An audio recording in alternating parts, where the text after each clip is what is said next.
That guy beat the living Kalala. That was a that was a circumcision. He circumcised all those dudes.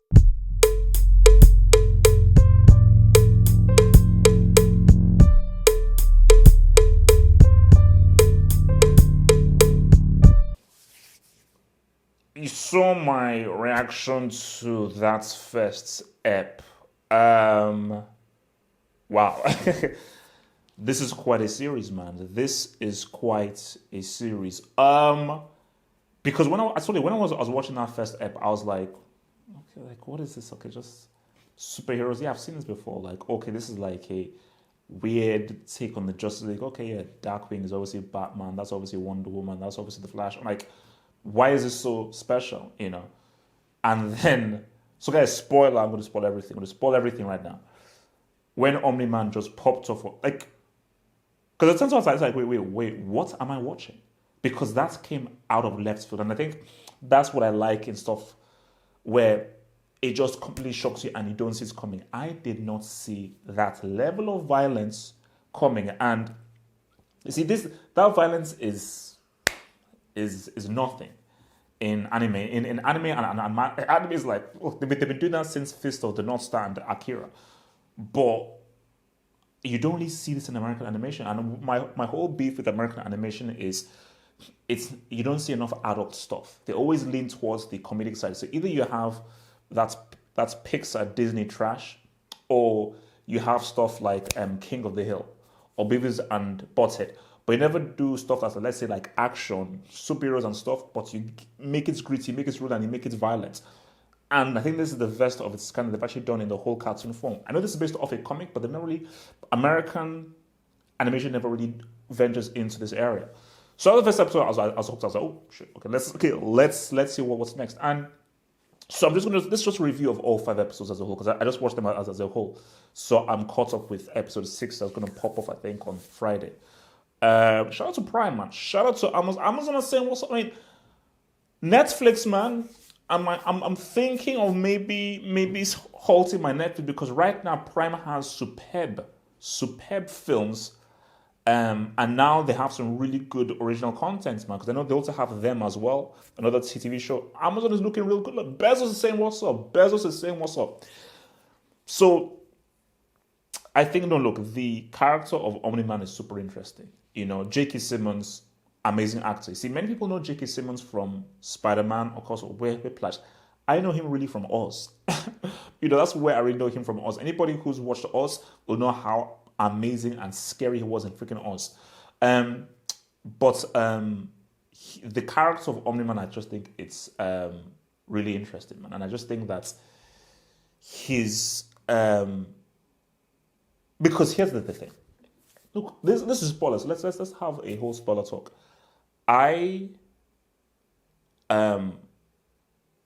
Initially I've just been thinking that, oh no, he must have been controlled by someone, and that's why he did it. So it's not only his stuff. He was under like a mind control. But the longer the episodes have gone, I think and I think this will make it even much more interesting. No, he did it, and now we now have to find out why he did it. And maybe this guy is really messed up. Maybe this guy is like a bad guy.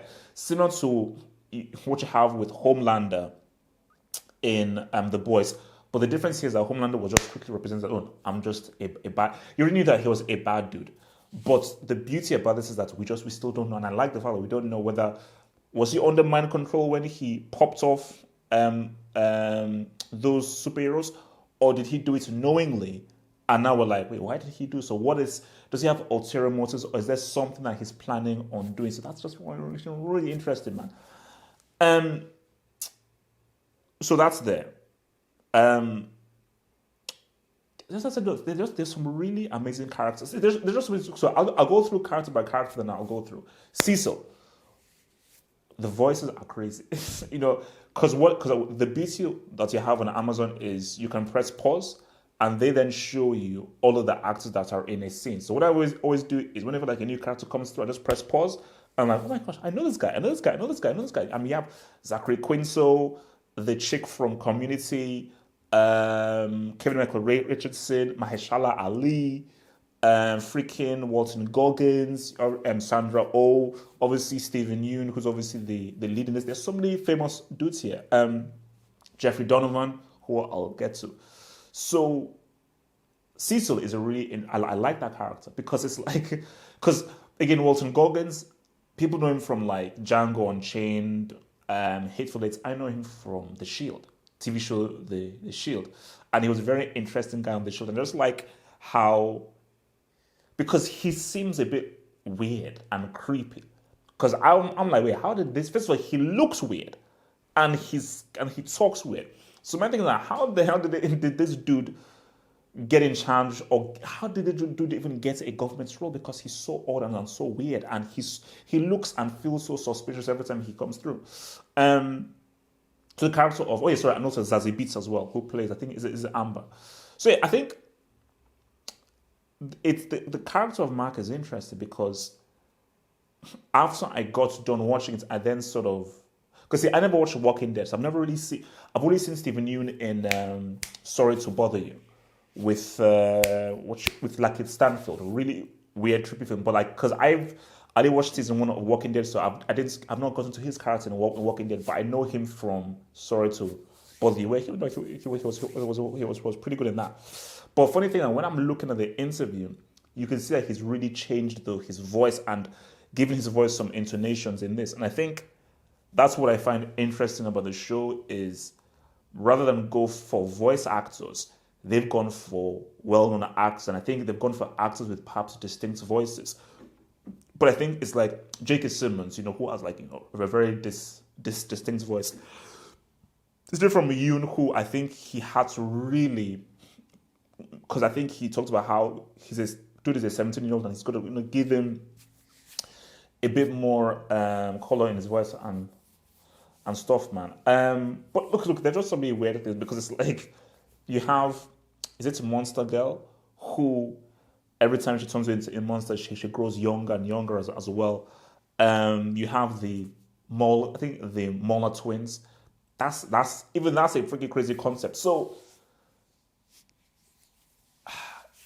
here's the thing.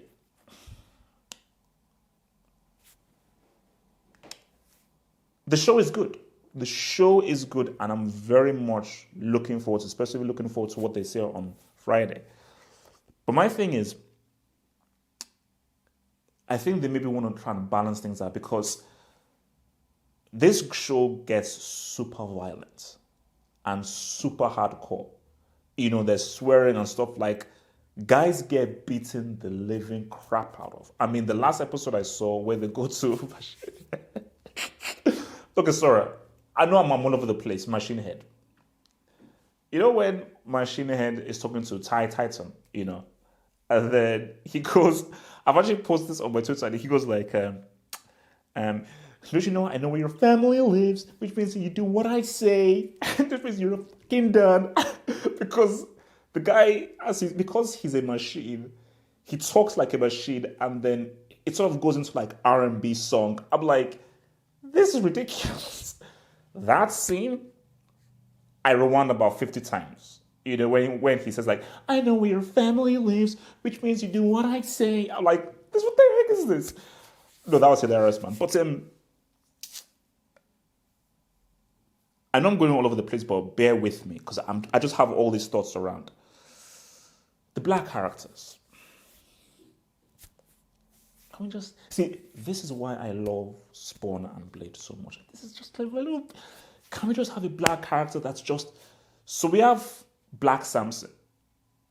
Why does he need to be called? Just call him Samson. Just call him Samson. Why does he need to be called a Black Samson? Just call him Samson. Why does it have to be called Black Samson? I just like, yeah, I'm not Black Samson. I mean, come on. And Titan. It's good now that he's now obviously taken over Machine Head's role, and now he's the kingpin. But did he have to be from the hood? Did he have to be from the ghetto? Did he have to have that one with like, hey man, you're rich and everything, and wow, can we just have a black character that's just a regular dude? And another thing as well, the soundtrack is really good. The soundtrack, Because I wanted to get out to my Shazam to say, what's this track? This track is pretty damn good. But why why was there hip hop playing whenever there was a black character? So whether it was the Muller twins and Titan, there was always rap playing. But somebody tell me, what was the track playing?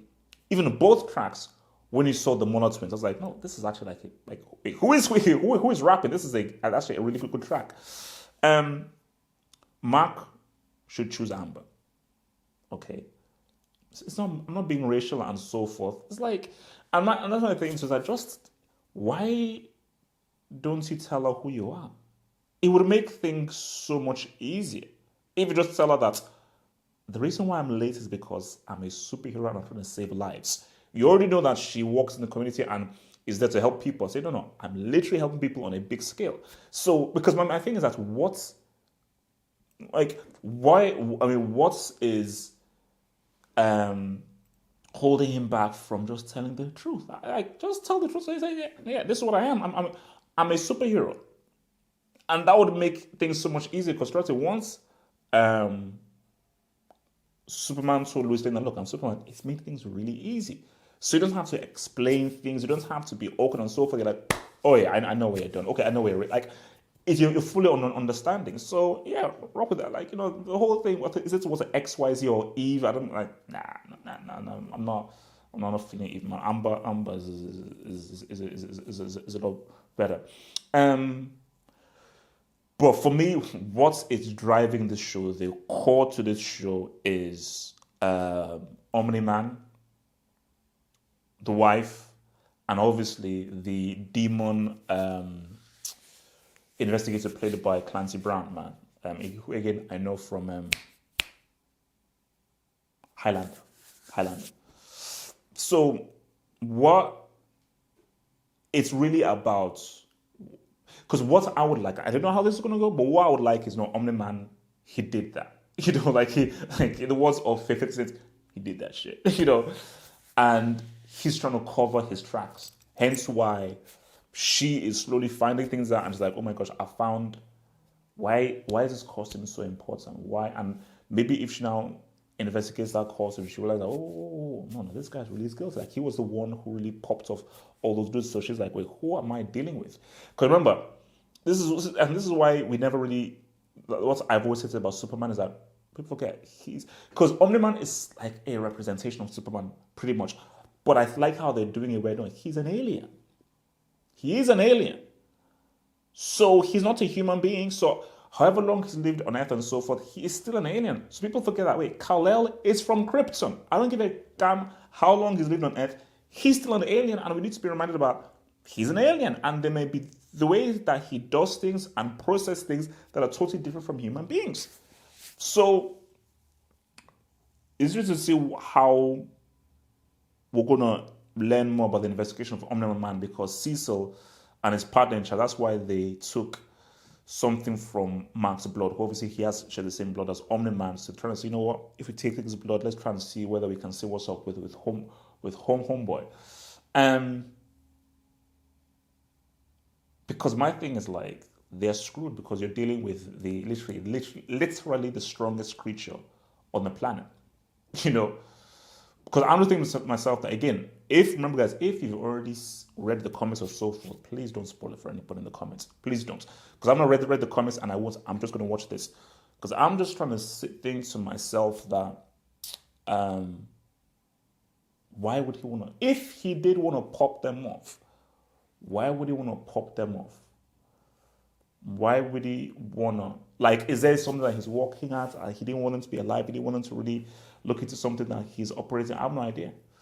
Because I'll keep it real with you. The Mark character is cool, and I think I like the kind of dilemma that he's in with Amber and Eve and so forth, and just how he's going through and investigating things. And I think what has happened now is even crazy. How he got, I almost forgot, Battle Beast, played by Michael Dorn, who of course was Worf on Star Trek: The Next Generation. That guy beat the living Kalala. That was a circumcision. He circumcised all those dudes. Those guys, they got battered. They got absolutely battered. And I think that my thing with Mark is that how is he? Well, he is because if he was a regular dude, oh, you're freaking done. But because I think he shares the same blood of Omni-Man, he's obviously difficult to kill and difficult to stop. So, no. But battle base is like wow, like that guy beat the crap out of all those dudes. So basically, it's almost like dot like degree of difficulty. You now have basically like battle beast is probably like Invincible's Venom in terms of Spider-Man and Venom. Like once he meets Venom or Carnage, boom, that's a whole different level of difficulty, man. So yeah, look, man, everything is all good, man. I just want them to focus more on the violence. I'm focused on more on this being hardcore because there's times where it's like, okay, this is done being sappy. Am I watching Dawson's Creek or something? I guess you have to balance things, man. But I think the show's strength and its beauty is like this is like real, and you don't really see enough American animation pertaining to superheroes going this route. So shout out to is it Robert Kirkman, who of course did Walking Dead, who's obviously saying who because this would have been hard to convince many networks to do like a cartoon that's like this. So credits to Amazon, who said, "Oh, bro, come on." I think that's the beauty they have with streaming services, that they're a lot more open to ideas like this rather than other ones, man. So guys, those are my thoughts. I'm sure I missed some stuff out, but I got as much stuff that I thought really warranted it. But yeah, man, pop off. I'm ready for that episode 6, man. And Omni-Man, bruh, man, that guy's onto something, man. Because I believe he did that shit. Even if he didn't, he did it 100% knowingly. And if he did it, who the heck is going to stop this dude? And maybe the only guy that can stop him is his Pekin, his child, Mark. Like that vid, subscribe, one love.